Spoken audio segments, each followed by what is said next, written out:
ये कहानी ममता की है। बचपन से ही घर में ये एहसास दिलाकर पाला गया कि औरतों को बोलने का हक नहीं है। अरे ममता, जरा जल्दी जल्दी हाथ चलाओ। रोज ऑफिस में देर पहुंचता हूँ तुम्हारे कारण। लेकिन आपका सारा खाना पैक और तैयार भी है।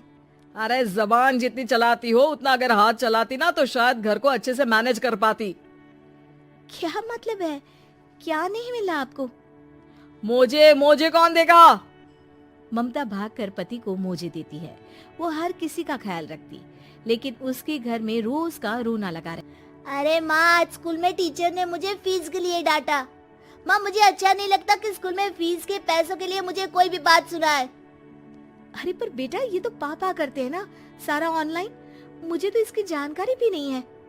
हाँ हाँ, बना लो बच्चों के सामने मुझे बुरा।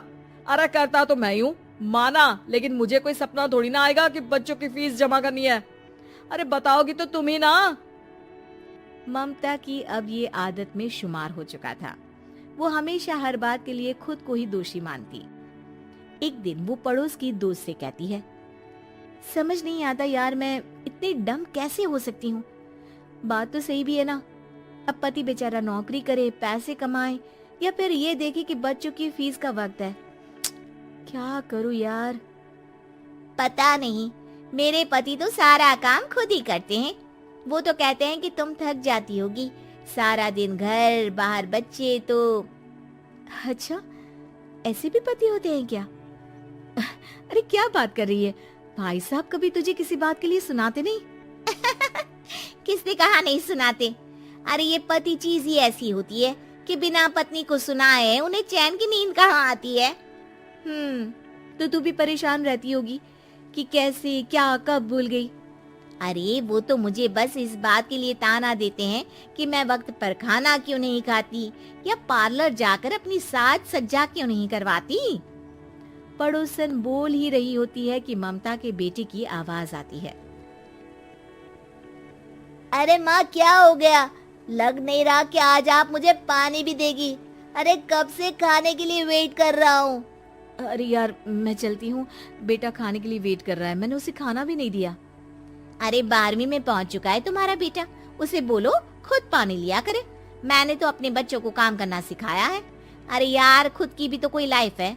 माना जब नहीं कर सकते थे तो किया, लेकिन अब इतने बड़े बच्चों की हर बात मानेंगे तो मुश्किल तो अपने को ही होगी। ममता को पड़ोसन की बात में दम तो लगता है, लेकिन करे क्या, आदत भी तो खुद ही ने डाली थी। ममता घर जाती है कि तभी बेटी आ जाती है। माँ, परसों मुझे एक शादी में जाना है।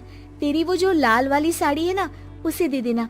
मैं आज जाकर टेलर को दे दूंगी, वो उस साड़ी से सूट बना देगा। अरे नहीं नहीं तारा, वो मेरी माँ ने मुझे दी थी और उस साड़ी से मेरी काफी भावनाएं जुड़ी हैं। तुमको ना मैं दूसरी साड़ी दे दूंगी। ओके, कोई बात नहीं, लेकिन आज दे ही देना पक्का। तारा माँ की साड़ी से सूट बनवाकर पार्टी में जाती है, लेकिन जब वो पार्टी से लौटती है, क्या है, मैं तो समझ ही नहीं पा रही हूँ। अरे जब वो साड़ी मांगी थी तो ये छल्ली सी साड़ी क्यों दे दी? मैं ही पागल थी जो इस साड़ी का सूट बनवा लिया मैंने। माँ, जानती भी हो कि कॉलेज में मेरी कितनी हंसी उड़ी। तभी वहाँ ममता का पति सुनील आ जाता है। अरे गवार औरत, जब बेटी साड़ी मांग रही थी तो दे देती ना। अरे पापा, इनके तो इमोशंस जुड़े थे उस साड़ी से। ममता इतने सब के बाद भी कुछ नहीं बोलती।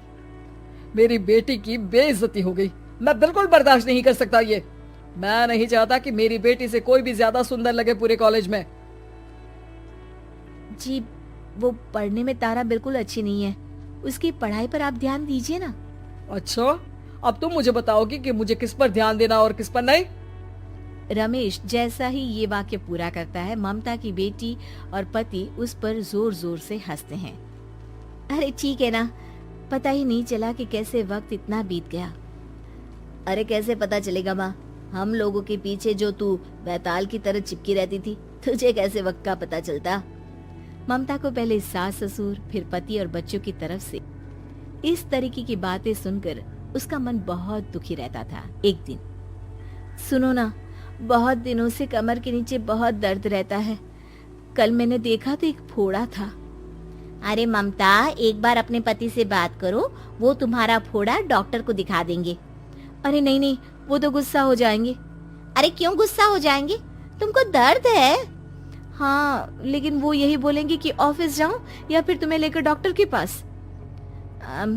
तो बेटे से ही बात कर ले।